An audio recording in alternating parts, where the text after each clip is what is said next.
We've heard a lot about fasting in the last few years, talking about intermittent fasting, prolonged fasting, even people talking about dry fasting now. But what is fasting really good for besides helping us get skinny? Well, that's the question we're going to answer in today's episode. We're going to dive into some of the mental side of fasting. We're talking about a few people who have used fasting to make themselves better, more focused, more energetic, and really develop a superhuman level of energy. So if that's something that's interesting to you, then buckle up because this is going to be a deep dive into some of the history and people who have used fasting in the recent history to get incredible advantages in their training, in their productivity, and in their outputs. You're listening to the Low Carb Hustle, home of your $1 Million Body Method, where we help you get leaner and live longer. My name is Nate Palmer. I've been a coach since 2008. My mission is simple. I want to show you how you can feel lean, strong, and energetic, and finally get your $1 Million body. So if you're ready to learn about the mental side of fasting, well, then stick around. Let's do this. What if I told you that skipping breakfast could make you sharper, more focused, and more mentally tough than 99% of people? Maybe ridiculous? Maybe. But we've been told our whole lives that we need fuel the second we wake up.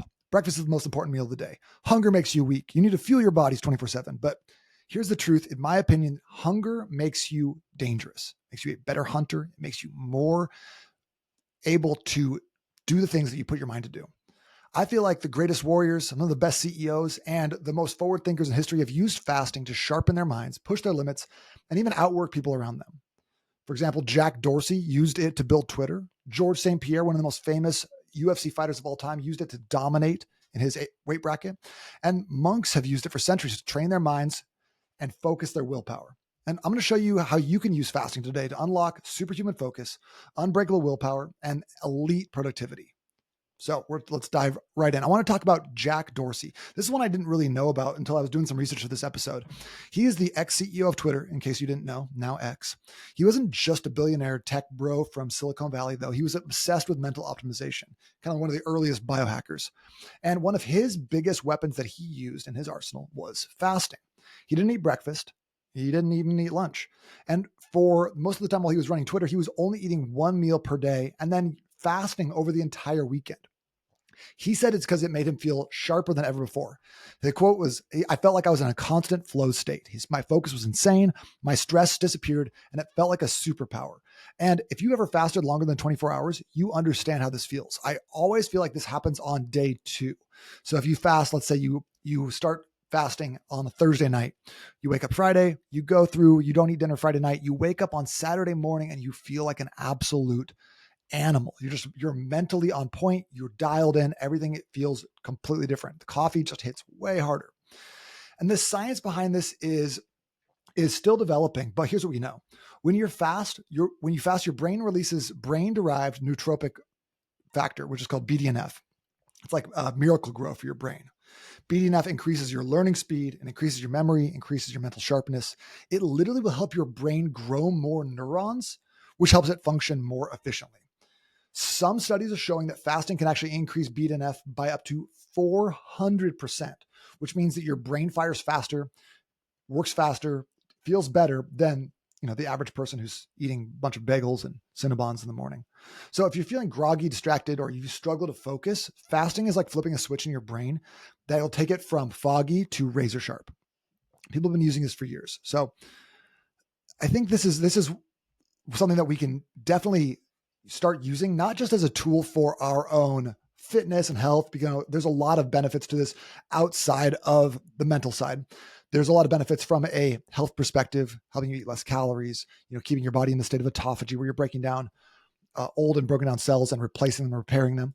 But I do think that there's something to using this as a way of increasing your mental fortitude, increasing your mental acuity, and making sure that you are staying very energized, motivated, and focused on your goal in front of you. I think that once you start feeling that way, it becomes very hard to shift back and start eating higher carb, heavier breakfast that you can actually tell slow you down.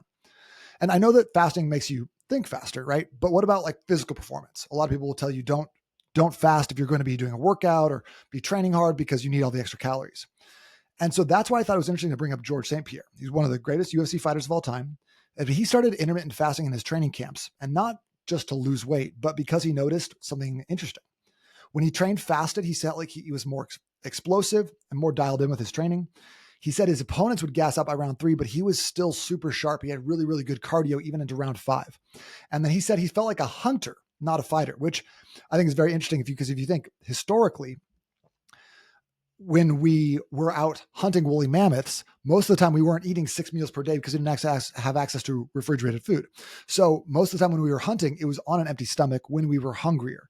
So our bodies have naturally adapted to make us more focused, more dialed in when we are a little bit hungry.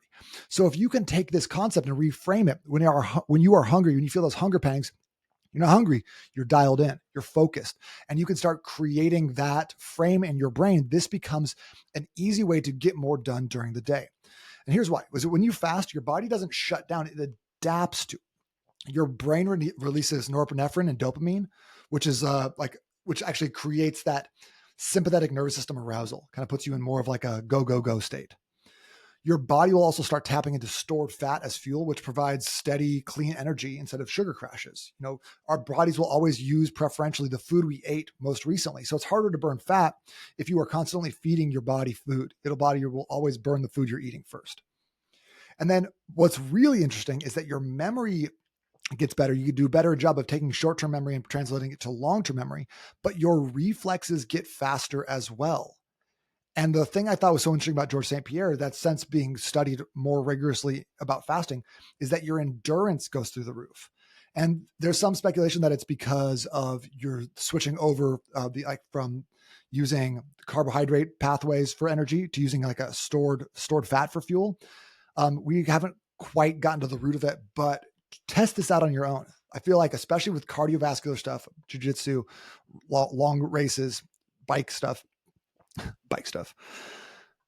your endurance will actually get better as long as you're actually acclimated to the fast. If you are 16 hours in and you've never done it before, you might feel a little bit low key for the first time. So next time you need to try out and do a longer run or a workout, big project, or just work on dominating your day, try doing it fasted. I feel like you can feel that hunter mentality kick in. Keep that top of mind too. A lot of times if we lean into I'm so hungry, I'm so slow, I need something to eat, then that's all we're focused on. So try to really reframe and build that up. I think that fasting is also underrated as a willpower training. A lot of times people will talk about going monk mode or doing a dopamine fast, but I think you can do that with fasting. It's not just about focus, it's about self-control. Because you think about it, we live in a world of instant gratification. Food on demand, TikTok notifications every 5 seconds, porn, sugar, smoking weed, drinking alcohol. Everything is this instant gratification. I want it. I'm taking it. I'm doing it right now. And it's scratching an itch, but it's not really fulfilling the deep need underneath the surface. Most people have zero ability to delay their cravings or delay their gratification in any capacity. And fasting changes it. It forces you to fight through the discomfort, especially of hunger, which we've been told is a bad thing. And the more you do of this, the more magical it gets. Studies show that self-discipline works like a muscle. The more you train it, the stronger it gets. And if you can control your hunger, then you can start controlling your habits, your focus. And if you can control your habits and your focus, you can dictate your own levels of success. That's why a lot of times monks fast. They know that if you can master your physical impulses, your body, you can master your mind. And that's the most important thing. So try this out next time you're fasting. Next time you get hungry during a fast, ask yourself, am I actually hungry or am I uncomfortable, stressed, or bored? And then ask yourself, can I push through this and train my mind to be stronger? Every time you do that, you're building mental armor that's going to make you better in every aspect of your life. So let's talk about monks. For centuries, Buddhist monks have used fasting as a tool to improve self-discipline. Not to lose weight, obviously, that's not even a thing, but to sharpen their spiritual and mental power. Many Buddhist monks still don't eat until afternoon, or they'll fast from sunset to sunrise, similar to how you would do during Ramadan. Shaolin monks in China will train for hours a day in a fasted state, believing that digestion takes mental energy away from focus. And they're right about that, because when you are digesting food, you don't have the energy to put into the rest of your body. That's why it's not good to eat a big meal before training, because your body is going to be working hard at digesting food and not being able to put all that energy out into the rest of your body. It's also why we don't eat right before we go to bed. We don't want our body to go into work mode right before we fall asleep. Monks believe that self-denial equals mental freedom, and I could not agree more. because if you can go without food, then you can absolutely go without distractions, go without laziness, stop procrastinating, stop making excuses. You become more of a mental machine, which is so critical to success in a world where we're constantly bombarded with temptations, things to do, things to look at. I know for a fact that when I am better at my fasting game, I look at Instagram less on my phone. When I am worse and I am snacking more often, I will often pick my phone up to do something, find myself on Instagram and be like, why am I even here? What am I doing on Instagram? But it's just like a dopamine response. I'm just training myself. I'm no different from Pavlov's dog. So here's how to use fasting for some peak mental performance. So I want to make sure this is actionable. So you can start trying this today. So an easy way to start is just that 16-8 fasting, intermittent fasting. And I don't love this for weight loss, because I think that sometimes people can get in the mode where like you fast for 16 hours and then lunch is a giant meal where you're like, oh my God, I'm so hungry. And then you're tired all afternoon. But the premise is you fast for 16 hours, you eat within a 8-hour window, you skip breakfast, you eat lunch and dinner. It's great. It works really well, especially if you can rein in that second meal. Have something that's a little bit more simple, a salad, a smoothie, something along those lines. Then I think the next step would be going to a 24-hour fast.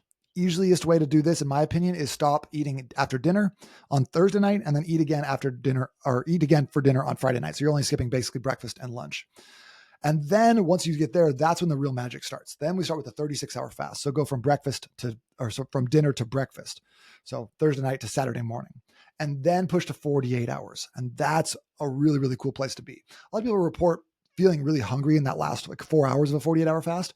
But most of the time people will say that they had amazing energy that second day. They got a lot of work done and they felt incredible. So I think that a lot of times this discomfort is in our head. And if we can push through this, and you can do a 48 or even a 72-hour fast, then going back to a 24, like every so often, is no big deal at all. Another easy way to start incorporating this into your life is training fasted once a week. So whether it's lifting, running, or even just like doing deep work at your job, see what happens when you push through on an empty stomach. And then I love using caffeine and water during these times. I'm not talking about doing a dry fast. I'm talking about not absorbing any calories. So black coffee, tea, and electrolytes, that's like the jam, especially again on day 2, you start feeling incredible. And then make sure you break your fast smart. Don't just slam whatever food is in front of you and start being like, I'm so hungry, I'm going to eat whatever I want to. Start with something small. I always love breaking a fast with a salad or a smoothie. My healing salad is one of my favorite things. It's cucumbers, tomatoes, onions, red onions. I should probably remember this by now. Then let me pull up that recipe. I have it right here. Don't even worry about it. It's coming up. So yeah, cucumbers, tomatoes, avocados, red onions.